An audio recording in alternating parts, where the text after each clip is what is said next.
Next definition है even vertex, मतलब सम vertex. तो ऐसा वर्टेक्स जिसकी डिग्री सम हो, डिग्री सम हो मतलब या तो उसकी डिग्री 2 हो, 4 हो, 6 हो, तो हम कहेंगे कि वो सम वर्टेक्स है।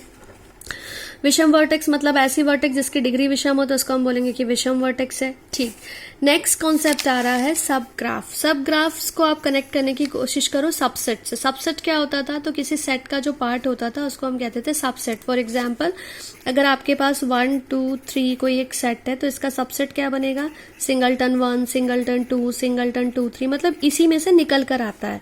तो ऐसे ही अगर मैं ग्राफ का सब ग्राफ बोल रही हूँ, तो ये पूरा एक ग्राफ जी है।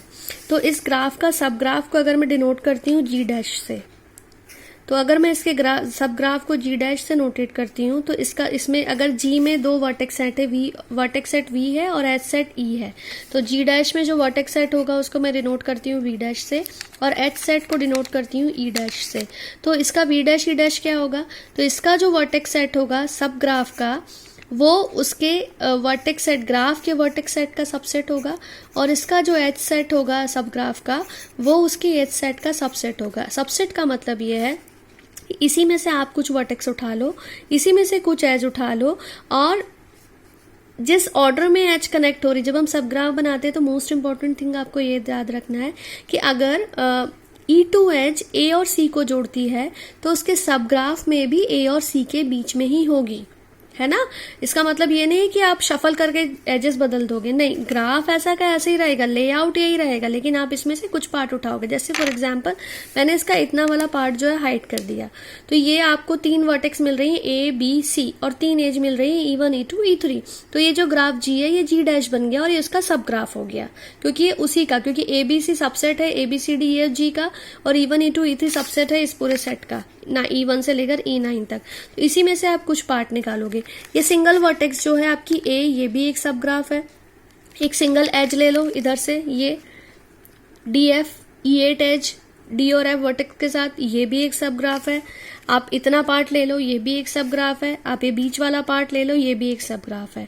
सिंगल एज से लेके, सिंगल वर्टेक्स से लेके पूरा का पूरा ग्राफ तक, पूरा का पूरा उसका, क्योंकि हमें पता है कि एक सेट खुद का भी सबसेट होता है, तो ग्राफ खुद का भी सब ग्राफ होगा।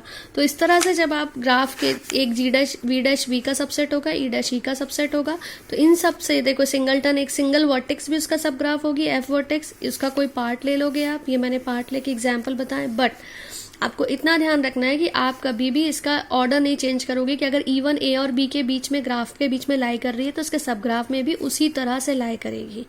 ठीक है, ओके। नेक्स्ट डेफिनेशन आप देखोगे complement of a graph. So complement का मतलब क्या होता है, पूरक निकालेंगे। तो आप सेट थ्योरी में पढ़े हो कि अगर आपका यूनिवर्सल सेट होता था 1 2 3 4 5, और अगर मैं बोल रही हूँ कि मेरे पास एक सेट है जिसमें 2 एलिमेंट है 1 2, तो इसका कॉम्प्लीमेंट क्या होगा, तो 1 2 को छोड़कर तो आप बोलते थे 3 4 5 इसका कॉम्प्लीमेंट होगा। इसका मतलब ये है कि जो एलिमेंट सेट में होंगे वो उसके कॉम्प्लीमेंट में नहीं होंगे, और जो एलिमेंट कॉम्प्लीमेंट में होंगे वो सेट में नहीं होंगे। और जब आप इन दोनों का यूनियन करते थे तो आपको पूरा यूनिवर्सल सेट खुद मिल जाता था, क्योंकि आप जब ए यूनियन ए कॉम्प्लीमेंट करोगे तो आपको मिल जाता है 1 2 3 4 5 पूरा का पूरा। सिमिलरली ग्राफ थ्योरी में अगर मैं बोल रही हूँ कि यू की जगह आप इमेजिन करो कि पूरा ये आपका एक ग्राफ दिखता है, तो ग्राफ में से आपने उसका एक पार्ट लिया, तो जब आप उसका कॉम्प्लीमेंट निकालोगे तो कॉम्प्लीमेंट में उसको छोड़कर पूरक होता है, पूरक होता है। और पूरक का मतलब ये होगा ग्राफ के कॉन्सेप्ट में, ये हमने कॉन्सेप्ट समझा सेट थ्योरी के कॉन्सेप्ट में। ग्राफ थ्योरी में ये कहते हैं कि अगर कोई वर्टेक्स उसके ग्राफ में जुड़ रही होगी तो उसे कॉम्प्लीमेंट में नहीं जुड़ेगी, और अगर नहीं जुड़ रही होगी तो जुड़ जाएगी। इसका मतलब ये कि एक एग्जाम्पल देखो, तब एग्जाम्पल से ज़्यादा अच्छे से समझ में आएगा। मैंने एक एग्जाम्पल में 3 वर्टेक्स ली, V1 V2 V3, और V1 और V3 के बीच में एज है, फिर मैंने इसका कॉम्प्लीमेंट बनाया। तो जब हम कॉम्प्लीमेंट बनाते हैं तो वर्टेक्स सेट को एज इट इज़ वैसा का वैसा लिख लेते हैं। तो मैंने 3 वर्टेक्स लिखी, V1 V2 V3, वैसी की वैसी। अब मैं चेक करूंगी कि किस किस पेयर के बीच में एज है। अगर एज यहाँ है तो उसके कॉम्प्लीमेंट में नहीं होगी, और अगर नहीं होगी तो वहाँ होगी। तो हमने देखा कि यहाँ पर जो ग्राफ है उसके V1 और V3 के बीच में एज है, तो जब आप कॉम्प्लीमेंट बनाओगे तो वहाँ पर एज नहीं आएगी। जब यहाँ देखा कि V2 और V3 के बीच में भी एज है, तो कॉम्प्लीमेंट में इसके बीच में एज नहीं आएगी। लेकिन V1 V2 के बीच में एज नहीं है, तो जब आप कॉम्प्लीमेंट बनाओगे तो V1 V2 के बीच में एज बनाओगे। कॉन्सेप्ट समझ में आ रहा है कि जब आप एक और एग्जाम्पल देखो कि ये आपका सपोज कोई ग्राफ है, ये ग्राफ है और मुझे इसका कॉम्प्लीमेंट बनाना है, तो मैंने इसको लेबल किया 1 2 3 4।